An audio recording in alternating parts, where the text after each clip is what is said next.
Mesdames et messieurs, bonjour et bienvenue à bord de Je t'offre un rail, le podcast qui va vous rendre accro au train. Je suis Louane, votre chef de bord pour cet épisode, réalisé avec le soutien de SNCF Connect, l'application qui permet d'organiser, réserver et gérer vos trajets de tous les jours comme des grands jours, tout en limitant votre empreinte carbone. Pour la tranquillité et le respect de tous, nous vous invitons à utiliser des écouteurs pour profiter de ce podcast. Toute l'équipe Ourail se joint à moi pour vous souhaiter un bon voyage. Attention au départ et à la fermeture automatique des portes.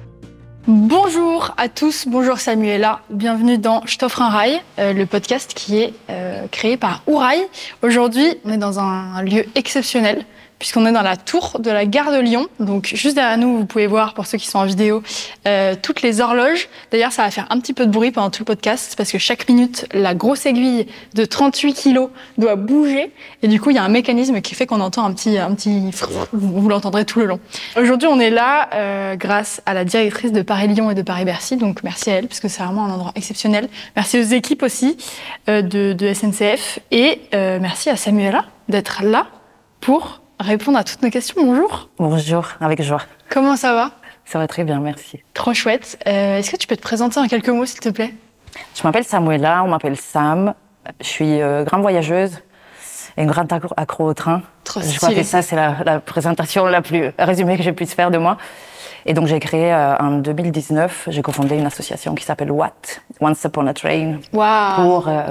pour remettre le train au centre des récits de voyage. Ok. Sur le constat que les gens prenaient beaucoup l'avion, que moi-même, je fais partie de la génération EasyJet, Ryanair et tout ça, où on peut bouger très vite, et le train avait un peu disparu des imaginaires de voyage. Trop chouette, c'est trop cool. C'est quand la dernière fois que tu as pris le train?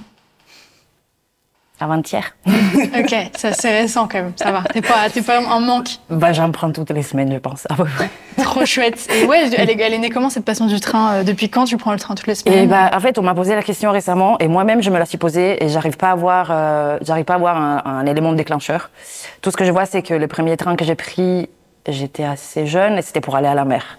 Ok. Moi, j'habitais à Turin, en Italie, et donc pour aller en Ligurie, la mer la plus proche, on prenait des intercités ou des interrégionaux. C'était des vieilles rames, et je me rappelle qu'elles étaient toujours blindées, et que moi, je me sentais une aventurière parce que j'étais dans le couloir ou dans les espaces, et je m'asseyais sur ma valise, et voilà. Le train que j'ai pris le plus, c'est justement le trajet entre Turin et Paris, parce qu'à un moment donné, j'ai vécu un peu entre les deux, et donc c'était une époque où les gens prenaient que l'avion pour faire le trajet, parce que c'est quand même presque 6 heures. Donc les gens me demandaient pourquoi tu prends le train.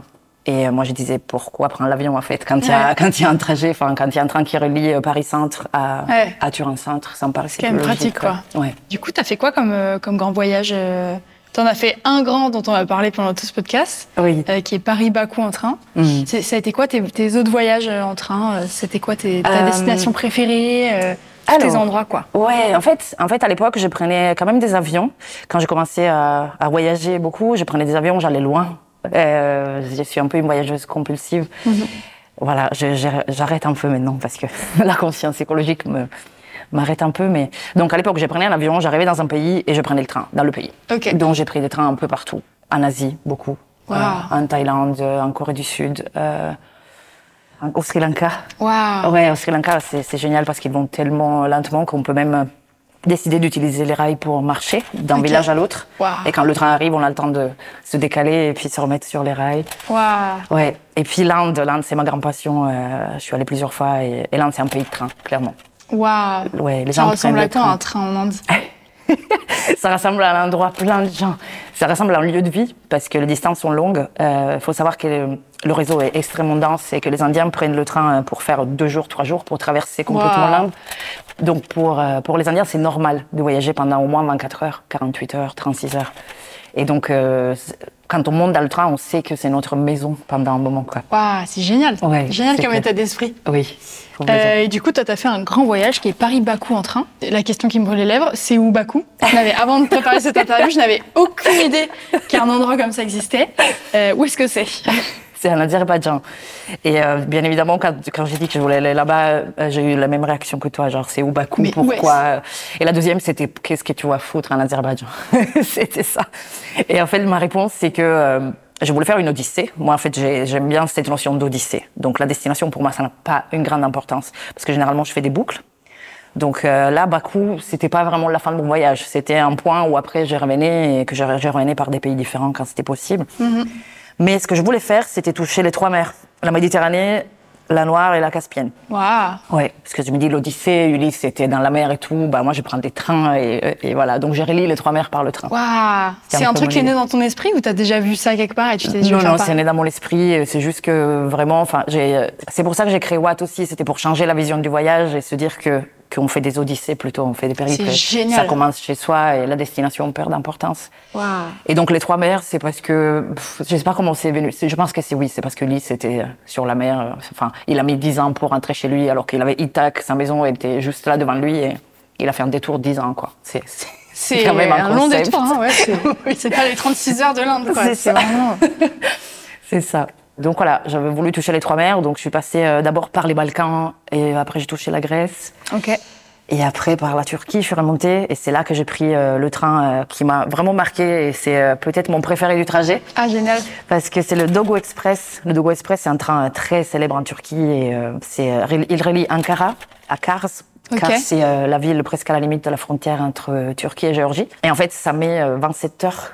Waouh. 27 heures qui deviennent facilement 30 heures. Et donc, il y a cette longue distance-là qui, moi, me plaît beaucoup. Parce que justement. Ça traverse toute la Turquie, c'est ça? Presque. Pas toute, parce que de Istanbul à Ankara, il y a un autre train à prendre. Et puis, de Ankara à Kars, il y a ce train qui est sur les mêmes lignes que les trains de fret. Qui fait du coup, c'est un train couchette. Waouh. Très confort, parce que les couchettes sont de 4, pas de 6.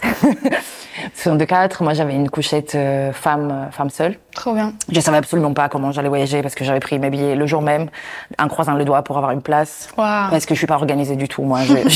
Pas du tout. Donc, j'étais vraiment, à la dernière minute, j'étais là avec une personne qui parle pas anglais, à essayer de comprendre et je voyageais seule pour la plupart du voyage. Ok. Sans Internet. J'avais décidé de pas utiliser mes datas. Ah ouais, putain, c'est incroyable, hein. Et sans Internet, sans téléphone. Donc, du coup, j'avais Internet quand j'arrivais à un endroit avec Wi-Fi. Et j'essayais de m'organiser pour après. Et donc, c'était très dans l'humain, quoi. J'ai demandé aux gens. Ok. Et tu parlais pas la langue? Bah, moi, je parle anglais très bien, mais c'est pas le cas. Dans les pays où j'étais, c'est pas le cas toujours, quoi. Donc, c'est ouf. Bah, je l'ai fait un peu exprès, quoi, parce que je me suis dit, bah, comme ça, je dois me débrouiller. C'est l'Odyssée, quoi. Ouais, voilà, l'Odyssée. C'était une vraie Odyssée. Donc, parfois, j'avais pas de billet, je devais attendre une nuit de plus. Voilà. Mais là, le train, je l'ai eu. Ok. Et je savais absolument pas où est-ce que j'allais dormir, avec qui. Et puis, il se trouve qu'ils m'ont donné une place femme seule, probablement qu'ils le font avec tout le monde. Et je voyageais avec 3 filles turques. Trop bien. Et une parlait anglais parce qu'elle vit à Londres. Et donc, le voyage, c'était extrêmement... Enfin, faire connaissance avec elles, leur demander plein de trucs sur la Turquie, sur leur religion, etc.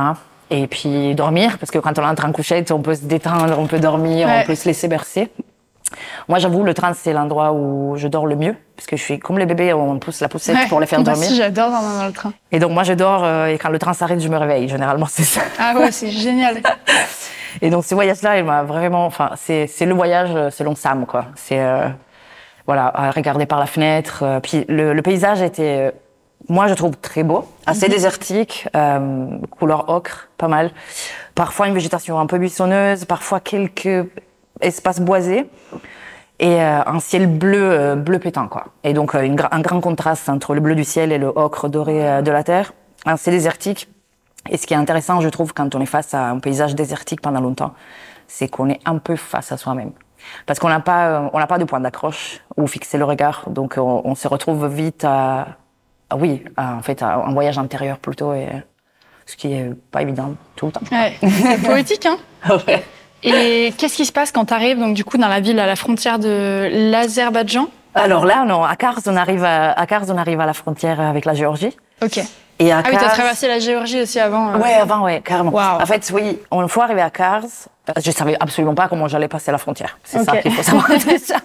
Donc je me suis dit, peut-être que dans le train, je vais trouver quelqu'un avec une voiture qui traverse, etc. Non, pas du tout. À Kars, je suis arrivée, j'avais un hôtel réservé, c'est bizarre, mais j'avais une nuit réservée. Le lendemain, je me suis mise à la recherche de la station de bus, parce que j'ai vite compris qu'il y avait pas, ça je savais déjà qu'il y avait pas de train qui reliait les deux pays. J'ai cherché la station bus, j'ai trouvé quelqu'un qui ne parlait pas anglais, mais qui acceptait d'être ma victime et de m'aider pour trouver la billetterie, etc. Et donc, j'ai à peu près compris qu'il fallait que je remonte avec un minibus jusqu'à la mer Noire. Okay. Et qu'après, je sais pas. Et C'est incroyable. c'est step by step, quoi, voilà. Ah. Je découvre aussi que j'ai pas de bus le jour même, donc je réserve une nuit de plus à Kars, je passe la journée à Kars. Je découvre, contrairement à ce que je pensais, que c'est une ville agréable. Et c'est une ville de fromage et de miel. Et, Wow. ils produisent dans la région du fromage et du miel, des fromages génial. très particuliers. Et donc j'ai passé la journée à aller de boutique en boutique. J'ai même acheté des pots de miel qui pesaient 2 tonnes et que je devais me trimballer dans un sac à dos qui était déjà explosé. Parce que voyager léger, je dois encore comprendre comment on fait. Et du coup, moi, les pots de miel, c'était une bonne idée finalement, parce qu'après en Géorgie, je les ai offerts à des familles qui m'ont accueilli. Ouais, trop chouette. À chaque fois, tout le long du voyage, les gens que je rencontrais, je leur demandais de me raconter leurs histoires. Wow. Mais vraiment comme ça, genre, c'est quoi ton histoire? Et chacun me raconte son histoire à sa manière, quoi. Et là, je me rappelle à Kars, j'ai le patron d'une boutique, il parlait pas un seul mot d'anglais. Et du coup, pour me raconter son histoire, il l'a tapé à l'ordi en turc. Il l'a mis sur Google Translate. Il l'a traduit en anglais, il me l'a donné imprimé. C'était très touchant. Wow. Et bref, donc Kars, j'ai fini par prendre le minibus. Ça aussi, c'était un peu le bazar à la station bus et tout. Mais on y arrive. Le trajet est sublime. Trajet sublime. Des montagnes, encore une fois, bien rocheuses, désertiques, parfois des points d'eau. C'était sublime. Je me rappelle que j'ai mis la musique dans mes oreilles et j'étais... voilà, la musique et le paysage, c'était fou. C'est ouais. Avec le train que j'ai pris avant et ce minibus, c'était ouais, un des meilleurs trajets. En tout cas, j'ai un bon souvenir, quoi. Et puis, on arrive sur la mer Noire. Et là, qu'est-ce qu'on fait? On demande à la station de bus qu'est-ce qui se passe, Oui. quoi. Et du coup, on me dit que pour passer la frontière, je peux prendre un taxi. Tout de suite, j'ai une réaction un peu, Ouais. genre, le taxi, il va me demander enfin voilà, ça va être long, je sais pas et tout. Et finalement, non, très facile, très peu cher. Et on arrive à un bâtiment dans lequel on entre à pied et où il y a la douane et tout, et on passe la frontière avec la Géorgie. Et je me rappelle, j'ai un souvenir d'impact sensoriel très lourd parce que je suis arrivée et le bâtiment était bourré de gens. On voyait pas où faire la file, enfin, voilà. Et les gens se poussaient, c'était très désagréable. Et là, je me sens vraiment agressée parce que je venais de quelques jours de silence, de calme et tout, et là, vraiment le bazar et les gens agressifs, vraiment. Je me rappelle de ça. Et j'entends une personne qui parle italien. Oh. Voilà. Et toi, tu parles italien? Ouais, je suis italienne. Et du coup, j'ai dit, mais toi, t'es italienne? Et non, je suis géorgienne, mais je vis en Italie. Et donc, elle m'a aidée parce qu'elle pouvait parler aux Géorgiens, voilà, elle nous a fait passer parce qu'on était dans la mauvaise file, enfin voilà. Et puis après, elle m'a invité dîner on a passé la frontière et puis elle m'a invité dîner chez des copains à elle qui étaient juste dans le village frontière. Et là, ça a commencé la Géorgie, quoi, la folie. Wow. Voilà. Et là, on arrive et on se rend compte que l'hospitalité en Géorgie, c'est quelque chose. Et en fait, on peut pas y échapper. C'est une hospitalité qui, genre, tu peux pas, c'est mal poli de refuser. Ouais. Et donc, j'arrive dans une maison de vacances de copains, copines. Il y a un bazar pas possible. Les gens ne sont pas forcément intéressés à moi. C'est normal, j'arrive, voilà. Et puis après, arrivant, une fois qu'on est à table, la table est remplie de choses à manger et on mange en picorant, en fait. Tous les plats sont à table et on se sert. Il y a de la vodka. Pareil, j'avais pas bu d'alcool tout le long de mon voyage. J'étais hyper fière de ma détox. Et là, on me donne de la vodka et j'étais là, non, pas trop. Mais bon, on me dit non quelques fois, puis après, on y va. Voilà. Et voilà. Et du coup, mon voyage a un peu changé à ce moment-là parce que moi, je devais arriver à Batumi. C'est une ville sur la mer Noire qui ressemble un peu à Las Vegas de la mer Noire. Okay. Donc, je devais y passer juste pour prendre le train. Et après, il y a un train, en fait, qui relie Batumi à Tbilissi, qui est la capitale, et au milieu des étapes à faire. Ça, c'était mon plan.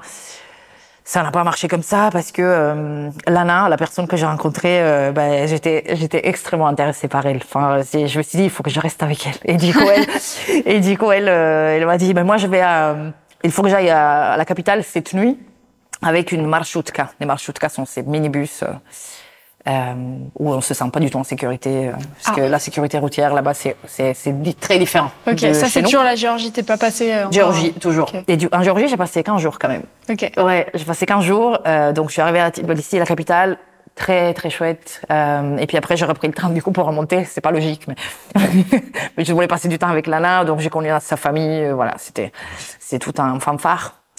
Et puis j'ai remonté, j'ai pris le train et moi mon idée c'était d'aller marcher sur les montagnes du Grand Caucase. C'était un peu ça qui m'intéressait. Et donc, on y arrive par le train, plus encore une marsrutka. Et après, c'est sublime. Wow. C'est juste sublime. On arrive à la base. Ça fait rêver, hein. Ah ouais, non mais clairement. Là, j'en rêve, je t'en parle et j'ai envie d'y retourner, tu vois. Wow. On arrive à Mestia, qui est un peu le camp de base où partent après les randonnées, les treks.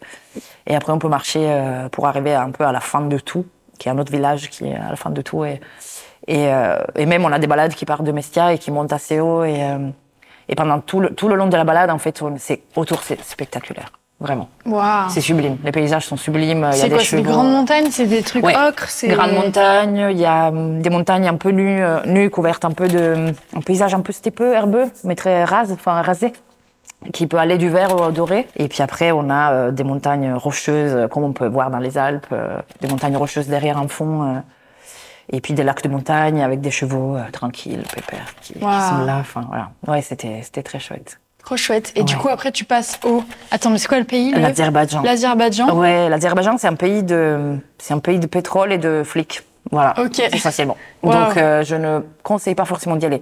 Moi, je suis contente mais en plus, c'était mon trip, quoi. Je voulais toucher la mer Caspienne. Donc, il fallait que j'y aille. Il fallait que j'y aille, quoi. Et en fait, il faut savoir qu'il y a un train de nuit qui relie les 3 capitales, en fait, des 3 pays du Grand Caucase. Donc, qui relie la Tbilissi à Bakou et à l'Arménie. Il y a un triangle de train de nuit. Mais il faut savoir que l'Azerbaïdjan, parfois, genre cette année, l'Azerbaïdjan a fermé les frontières terrestres. Okay. En fait, c'est un pays qui est complètement autonome économiquement. Parce qu'il y a du pétrole, parce qu'il y a de l'agriculture, parce qu'il y a tout ce qu'il faut. Et ils ne dépendent pas de la Russie, enfin voilà. Et donc, quand ils veulent, quand ils décident, ils ferment les frontières en disant peut-être que c'est le Covid, peut-être que c'est autre chose, etc. Et donc, on ne peut pas toujours faire le train de nuit. Okay. Et puis Bakou, la fameuse Bakou, c'est Dubaï, on va dire.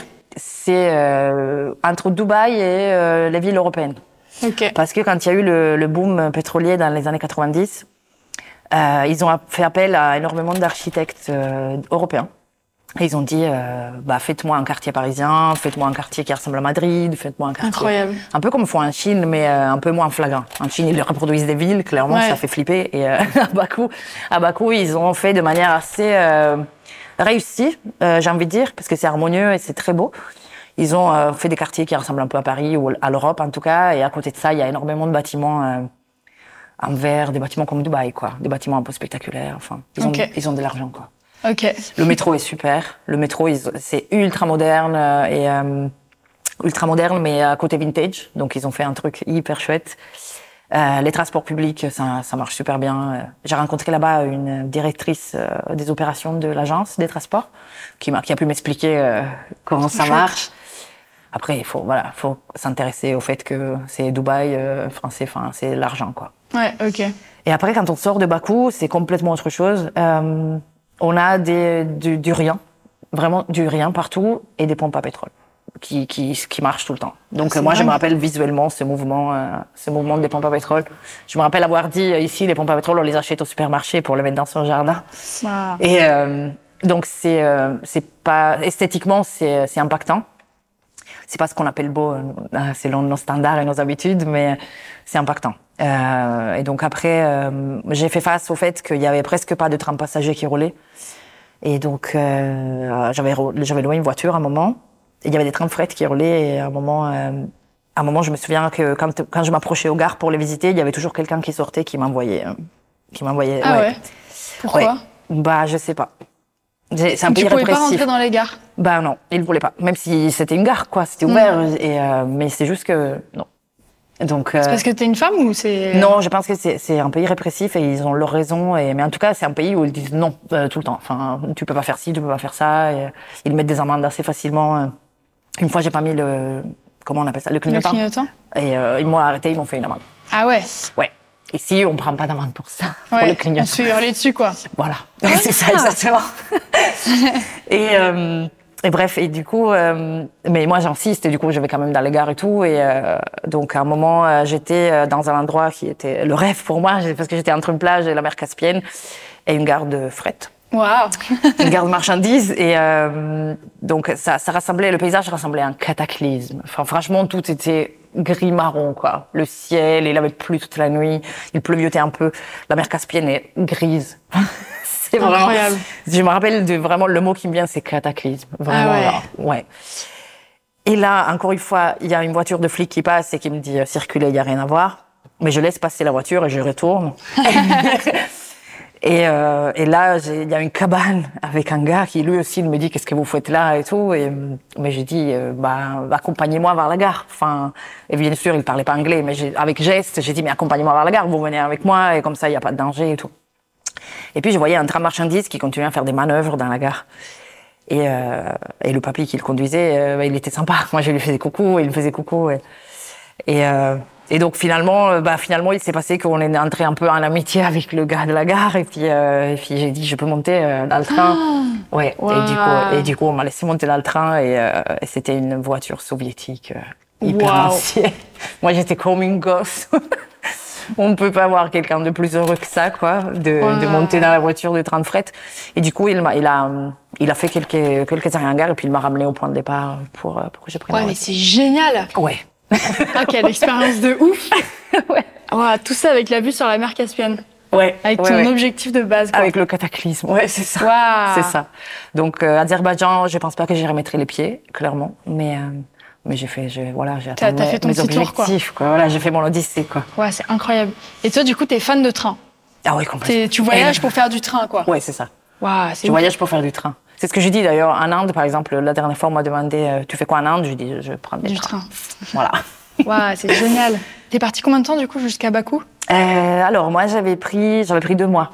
Okay. Et on peut y aller beaucoup plus vite que ça. Hein. On peut arriver en Géorgie en 5 jours. Ouais. Oui, c'est. Mais moi, j'avais des trucs à faire en Grèce. J'ai voulu passer 2 semaines en Géorgie. Ouais. Donc, j'ai pris 2 mois et j'ai pris mon temps. Et ça coûte combien un voyage comme ça? Tu sais, tu t'en rappelles à peu près? Bonne question. Malheureusement, je suis pas une personne de chiffres. Je sais pas si... On me demande combien de trains j'ai pris, combien de pays j'ai traversé, combien ça m'a coûté et c'est quoi mes émissions carbone et je n'ai aucune réponse. Ah ouais, c'est quoi tes émissions carbone? C'est quand même intense, il faut calculer quoi. Ouais. Mais les émissions carbone, on sait que c'est vraiment inférieur par rapport à l'avion, complètement. Ouais. Et j'ai passé par plein de lignes qui étaient électrifiées en plus, donc ça réduit encore plus. Non, le budget, je sais que j'avais réduit le budget au max parce que moi je voyage avec très peu d'argent. Donc, je sais pas, je dirais 40 € par jour. Ok, ah ouais, ça va, c'est quand même très raisonnable. Raisonnable, ouais. Ok. Ouais. Parfois, je dormais dans le train. Ça, je trouve l'avantage du train de nuit aussi. Bah oui, c'est que ça économise une nuit d'hôtel. Ouais, c'est ça. Et puis, il faut savoir que dès qu'on passe nos pays chers, quoi, donc France, Suisse, Autriche, là, c'est cher. Cool. Et puis après, c'est pas cher du tout. Donc, tout ce qui se passe dans les Balkans, en Roumanie aussi, Bulgarie, Turquie. Juste pour indiquer, pour te dire, le fameux Dogo Express de Ankara à Kars, j'ai payé 15 €. Waouh! Ouais, pour 30 l'équivalent heures. de 15 €, ouais. C'est dingue. Ouais, c'est ça. Et t'as traversé quoi comme pays, du coup, exactement? À l'aller, j'avais pris un Paris-Zurich. Ok. Voilà. Puis après, Suisse. Puis après, j'ai pris un Zurich-Zagreb. Donc Croatie. ça passe par l'Autriche, Slovénie, Croatie. Ok, waouh. Voilà, je m'étais arrêtée à Zagreb 2 jours parce que je connaissais pas et c'est chouette. Et 2 jours, ça suffit. Et après, moi, j'avais une fixette aussi. En fait, j'avais des fixettes, moi, pendant mon voyage. C'est qui m'a obligée parfois à prendre des cars. Même si je déteste prendre des cars. Parce qu'il n'y a pas de place. Non, il n'y a pas de place, je peux pas. C'est pas sur des rails. C'est pas possible. Non, mais je suis ouverte. Même si, je suis ouverte aux trucs qui sont pas sur des rails. Mais le problème, c'est qu'il n'y a pas de place pour mes jambes. Je peux pas me balader dans le car. Enfin, non. Donc, bref. Mais j'ai pris des cars. Parce que j'étais obsédée par Belgrade. Okay. Je voulais absolument aller à Belgrade. Et je sais pas si ça a changé maintenant, mais l'année dernière, quand j'ai fait le voyage, la Serbie, c'était une île ferroviaire. Il y avait aucun point frontière qui fonctionnait. Alors que normalement, de Zagreb à Belgrade, on peut y aller en train. Donc, j'ai pris un car. Ok. Donc, on est en Serbie. Donc, 5 pays, là, déjà. Voilà. Serbie. J'ai traversé la Macédoine pour arriver en Grèce. Ok. Voilà. Donc on est à combien? 7 pays, là. Voilà. C'est incroyable. Peut-être que j'en oublie certains. Non, c'est bon. Je crois que c'est bon. La géographie, c'est une opinion. Après la Grèce, j'ai pris des trains en Grèce. C'est trop bien, les trains en Grèce. Trop bien. Ouais. Je vais en Grèce en janvier et février en train, donc je prendrai des Grèces. Trop bien. En fait, en Grèce, il faut savoir que les voitures, souvent, les voitures bar-restaurant, on dirait des bibliothèques, des librairies. Genre, on s'assoit, il y a la lampe, là, et puis on a parfois la vue sur la mer et la grosse table. Donc moi, je l'utilisais beaucoup pour bosser. Ensuite, Turquie. On est à combien? 8. Turquie, Géorgie, Azerbaïdjan. Et après, tu aurais fait Géorgie, Turquie. Et puis après, Bulgarie, Roumanie. Ok, 12. Waouh, c'est énorme. Hongrie. 12 pays. 13 pays. Hongrie. Et de Budapest, j'avais pris un tram pour Zurich. Et donc, de nouveau, il y a l'Autriche au milieu. Voilà. 13 pays. 13, ok, C'est voilà. énorme, hein. C'est la première fois que je compte, merci. Et ben voilà, de rien, je t'ai aidé à faire ce... Waouh. Voilà, Et voilà. ben, ça tue ça. Hein. Qu'est-ce que tu mets dans ton sac à dos, sachant que tu vas traverser 13 pays Ouais. et beaucoup de cultures, beaucoup de climats sans doute. Ouais, en fait, surtout que je faisais de la mer, de la campagne, de la Bah ouais. ville et de la montagne. C'est quoi tes indispensables Alors, mes indispensables, étant donné que j'aime aussi garder un certain style, c'est pour ça que mon sac à dos est à chaque fois un petit poil trop grand. Mais j'ai toujours le même depuis 20 ans et il commence vraiment à être... Wow, il a dû vivre des Et trucs là, de ouf, ouais, ce ouais, sac. ouais. C'est un combien de litres? Moi, c'est un 70. Et il y a des gens pourtant qui me disent que c'est pas gros pour 2 mois. C'est vrai. Mais du coup, les indispensables, je dirais qu'il faut compter que si on va à la montagne, Birkenstock et chaussures de trek, comme ça, on fait tout avec. Voilà, Birkenstock, ça fait ville, mer, enfin voilà, tout. Ouais. Coupe-vent pour la montagne et aussi de manière générale pour si on est dans des endroits où il y a du vent, avec une belle capuche imperméable, comme ça on est bon pour la pluie. Je conseille pour les pantalons du lin, des matières comme du lin, pour les t-shirts pareil, soit du lin, soit du coton. Je dirais deux pantalons longs, franchement ça suffit. Le principal c'est qu'on peut laver quelque chose et avoir l'autre derrière, quoi. Ouais. Donc deux pour chaque. Moi j'avais 2 shorts, 2 pantalons. Tout plein de hauts quand même, parce que ça prend pas beaucoup de place, donc j'avais des hauts basiques qui vont avec tout, voilà. Et c'est très important, une banane. Très important, une banane pour avoir les affaires, genre passeport, Ouais. passeport, sous, clé de la maison, banane toujours sur soi. Si on a une banane plate, nous on en fait chez Watt, où tu peux les mettre autour de toi et tu peux aussi les mettre sous les vêtements. Oui, l'essentiel de base, genre la menthe poivrée, des choses si on a nausée et tout, etc. Des choses pour les moustiques. Un maillot de bain, enfin voilà, essentiellement. Tu t'occupes comment? Tu prends un carnet, un livre Ah ouais, c'est toujours. Ok. Alors, T'écris beaucoup pendant ces voyages? alors j'avais un gros cahier avec feuilles blanches j'ai rempli 3 cahiers dans ce voyage-là. Il y a des gens qui me disent tu peux écrire sur ton téléphone, j'ai toujours pas pris l'habitude de ça. Et je me rends compte à un moment quand on est au resto, mon sang se gèle dans mes veines parce que je me dis mon manuscrit, enfin mon cahier, je l'ai pas, je suis sûre et je me rappelle le moment où je devais mettre dans mon sac à dos les affaires parce qu'on arrivait. Et je vois mon cahier sur un siège et je me vois pas du tout le prendre et le mettre dans mon sac à dos. Non. Et donc, je commence à paniquer un peu. Je commence clairement à ne plus respirer. Parce qu'il y avait, dans le cahier, il y avait tout, quoi. Il y avait toutes les interviews que j'avais fait des gens, les histoires des gens, enfin, il y avait tout. Ouais. J'avais oublié de mettre mon téléphone, mon adresse, histoire que les gens me l'envoient et tout. Et donc, j'ai dit, il faut faire un truc, il faut aller le chercher, quoi. Et donc, on va le chercher d'abord dans l'appart où j'avais laissé les affaires, mais je savais qu'il était pas là. Donc, j'ouvre le sac à dos et sans surprise, il y est pas.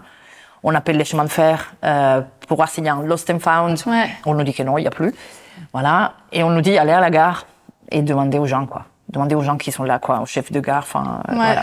Et donc, on va à la gare et on commence une péripétie entre les guichets, puis le chef de gare, d'escale, puis après, voilà. Tous ces gens parlent roumain. Absolument, mais heureusement, j'avais mon ami qui parlait roumain, qui était de Roumanie. Donc moi, je comprenais pas, mais je lui faisais confiance, quoi. Je le suivais comme une gamine qui respire plus, genre comme ça, contractée. Qui a perdu son doudou. Et puis, je le suis, du coup, d'une personne à l'autre, dans la gare, et il dit, il faut aller voir les gars, il fallait traverser toutes les voies, et aller dans une petite maison au bout, où les gars faisaient leur pause après leur shift, et c'était les personnes qui s'occupaient du nettoyage des trains et un peu maintenance et tout. Donc ces gars-là nous disent il y a rien et ils nous expliquent que le train est parti dans la ville d'après et donc ils appellent, trop gentils franchement, ils appellent leurs collègues de l'arrivée après un gare. Ils les appellent, moi j'entends rien, je vois juste une personne qui parle et je comprends rien en roumain, moi vraiment je comprends rien. Ça me paraît logique parce que c'est une langue latine, on me dit que c'est pas difficile mais moi rien. C'est du roumain. Voilà et donc je suis là les doigts croisés quoi. Ouais.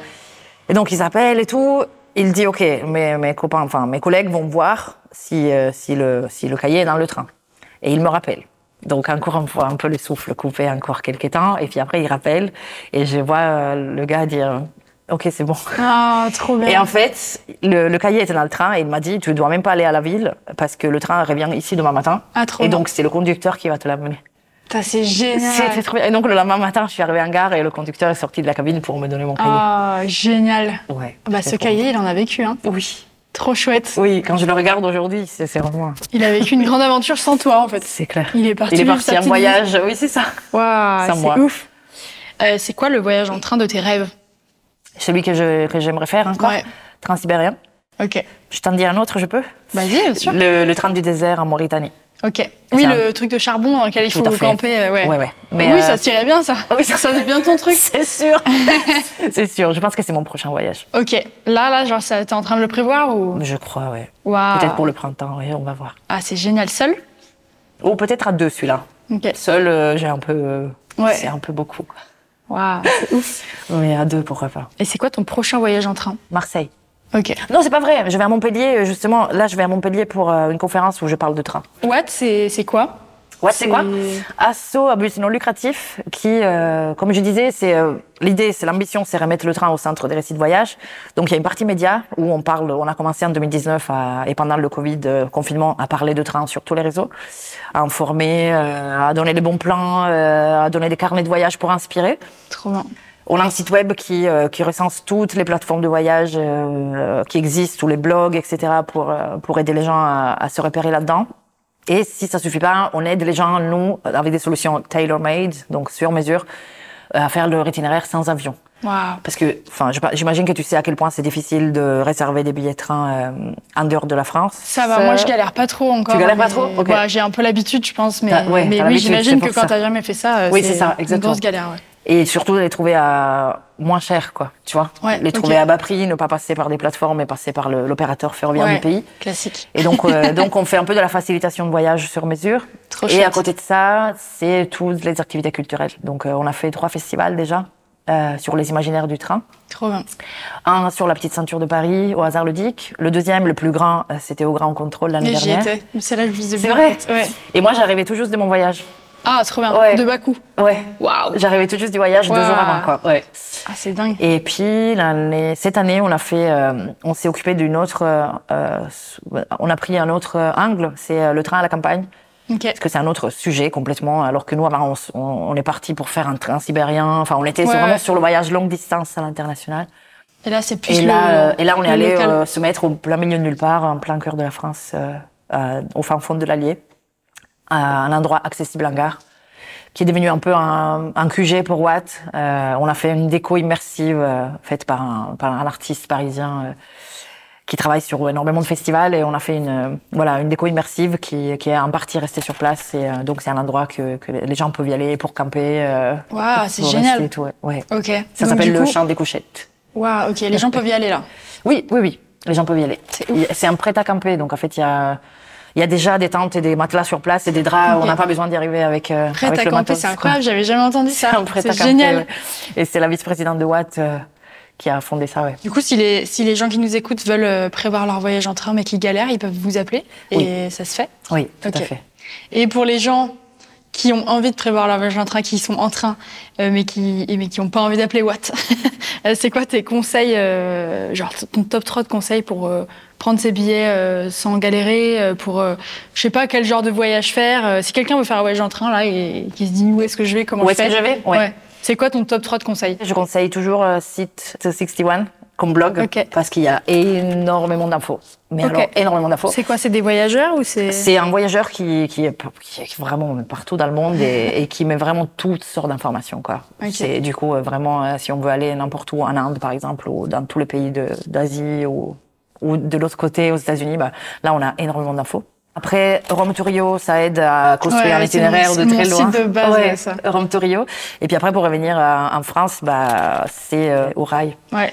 Où on peut trouver des itinéraires, et du coup, c'est non seulement inspirant, genre l'itinéraire est tout fait, et puis ça renvoie à des billetteries, et puis voilà. Ouais, trop chouette. Et écoute, c'est la fin de cette interview.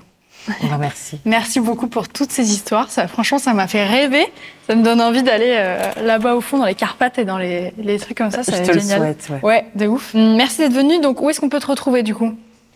Où est-ce qu'on peut me retrouver? Ouais. Dans un train? Ouais, dans un train, sans doute. Où est-ce qu'on peut me retrouver? Sur les réseaux? Ouais, sur les réseaux ou avec l'asso ou Oui, alors on peut me retrouver... C'est le moment de ta promo, là. C'est le moment de ma promo? Ouais. Ok. Je dirais sur mon Instagram. C'est Samuela _B sur les réseaux de Watt. Donc, c'est toujours watt.train. Donc, on le trouve sur Facebook, on le trouve sur Instagram, on le trouve sur LinkedIn. On publie généralement et on publie un peu ce que je fais. What, c'est O-U-A-T. O-U-A-T, parce que c'est comme Train. Once Upon a Train, puisqu'on s'occupe de récits et d'histoires. Et le mien perso, c'est Samuela Burcio. Donc c'est mon nom et mon prénom. Et je poste généralement les conférences que j'ai fait, les festivals dans lesquels j'interviens, les tables rondes. Et parfois, j'ai des posts avec quelques photos de là où je suis Trop bien. Et de mes récits. Trop chouette. Ben, merci beaucoup d'être venu. Voilà, fin d'interview. Mesdames et messieurs, vous êtes arrivés à destination, terminus du train. Assurez-vous de n'avoir rien oublié et de vous abonner au podcast et à nos réseaux si ce n'est pas déjà fait. Toute l'équipe Ourail et SNCF Connect vous remercie d'avoir passé ce moment en compagnie de la Team Train et vous dit à bientôt pour un nouveau voyage sans avion.